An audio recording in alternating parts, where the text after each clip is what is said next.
Spear in the Sand, a novel by Zeshan Syed, narrated by Zeshan Syed. Prologue. A juggler of 3 or 4 lit torches chatted with a silk-veiled angelic being as she floated with an entourage of a dozen slave girls and 5 eunuchs fanning her procession along the carpeted hall as filtered light obscured them all in blues, reds, and greens. Above her, a pair of boys sat in the branches overlooking the courtyard and its laughter, profanity, and eruptions.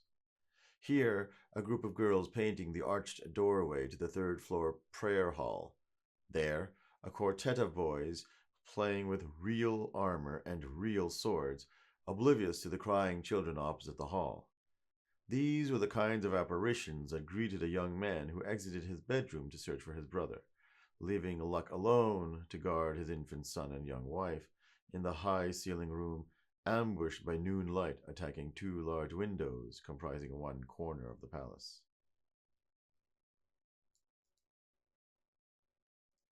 In the first month of the new campaign, the Caliph himself and his entire cadre of lieutenants had embarked on a giant eastward march to rout the rebels once and for all, and teams of caretakers invaded the empty rooms to finally attempt a cleaning that had eluded the continuously bustling center of Umayyad government. But now, in the second month, the elder children left behind and some of the bolder slaves, and now even the little children, had populated the rooms whose usually fortified doors were left open due to a number of undefined pranks of a dark nature. Ivory elephants, the once manicured guardians of a princess's dining room, now popped up in strange places. The sounds of excessive calls to "Get down from there!" and "Shut up!" started commingling with the faint traces of carnal enjoyment behind massive doors somehow locked for the afternoon. The call to prayer from the nearby Grand Mosque largely went unheeded, except by a diligent few who entered into a state of reverie to defy the odds and make a path through the juvenile mayhem to the palace mosque. One dared not leave the palace for fear of returning to a ransacked apartment.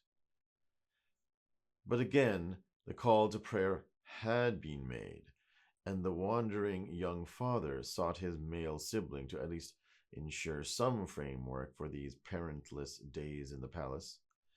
He also had 3 female siblings, but they had taken over an atrium for several weeks and had faithfully conducted teams of slaves in the establishment of a set of games and a show. Yahya was not there, the sisters told him. He checked the music room where 20 or 30 young men with half-sleeping women nestled on each arm had gathered to listen to the singing of 5 Roman beauties whose hair appeared as silky as their voices. No brother planted in the seats adorning the perimeter here. The call entered its final phase, and then the farther mosques began theirs, as if given permission by the elder minaret at the heart of Damascus. Abdurrahman searched rooms all along the second floor, asking 2 young cousins, and even checking the second-floor mosque itself to see if Yahya was actually sitting there, early for the noon prayer. No sibling, only cousins, slaves, freedmen and freedwomen, and the gardeners and caretakers of the palace repeating, "Come to prayer," in loud, bored voices. There was a whole city outside the palace walls. Looking for your brother? The checkered shadow of the 4th-floor balcony latticework that fell here on the 2nd floor concealed her veiled form, but she was unmistakable. Abdurrahman's first love, whom he could not marry because his current wife became pregnant, and the time was never right again, even as a second wife. tilted her head so as to dislodge her silhouette from the small sun diamonds stationed across her body. Maimuna, he said, looking at her and then down the hallway. This has got to stop. Us running into each other while your family is scattered all about? No. This irresponsibility. Women need to do something. We are watching everyone. I am watching you. You outnumber us now. Watching is enough. Watching is plenty. Your brother passed the masjid a while ago. He was with some older boys. Your half-brothers, I think. Trying to be like them again. There was some commotion. It seemed like someone had arrived back finally. Go check it out. One could hear her smile as she tossed out the command. She remained in the shadow just a few feet away. After you pray, of course. I gave you money. Did you buy their freedom? Asked the prince. I bought the freedom of 69 slaves, my love. He looked at her firmly. We cannot be together yet. 99 slaves. You promised.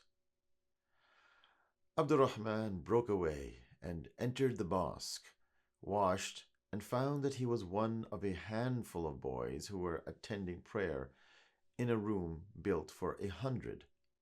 He led the prayer. More boys and men accrued after he began, but he sensed them behind him through the shuffle of feet and sighing invocations breathed in the watery silence of noon, defended against the buzz of chaos by thick walls. Some boys laughed in the middle of prayer, then were quiet for a time. Then others giggled from the opposite end of the row, but farther back. When he looked back after the prayer, he saw his brother in the last row farthest from him, closest to the exit, get up and leave hurriedly with two lanky men. Satisfied with the sight of Yahya at prayer, technically speaking, Abdurrahman chose not to pursue his little brother once exiting the prayer area. Meandering in the opposite direction, back to his bedroom where wife and son were entrenched in blankets and variants of peekaboo, the prince with auburn hair wondered at the return of the caliph and an end to this 2-year conflict. His curiosity was loose as he walked by girls in oversized wedding gowns, large tomes left open with the pages lifting with the pull of an invisible reader, and orange cats too familiar with human traffic to suffer intimidation by his size. But he mustn't think too much. How much booty will this long war yield? When will I see my father again? Will some relatives not return? Will the fighting impact the holy pilgrimage to Mecca this year? Why are cherries so sweet? He dodged a juggler's flaming torch and was at once looking out a window, hands on rails, and saw below a gathering of golden men chanting in unison. His brother was down there, at the marble esplanade where large stripes of dark green and light green reflected the golden sheen in a translucent dream, interspersed with the oxymoron of martial death. The eldest boys of the palace had been called up as reinforcements, but not him, and not Yahya. You and your brother stay back, their cousin laughed out in a voice that at this altitude came like a tiny noise. Uncle Muawiyah's children from his African concubine are no place for the caliph's cadet army. Take care of the women for us. Yahya wearing golden armor and looking as ferocious as them, though only 2/3 their size, gave an automatic and stupid smile. The horsemen left in waves as the esplanade gave way to the portcullis that opened to an avenue flanked by pistachio trees as far as the eye could see before the gray rim of the city walls.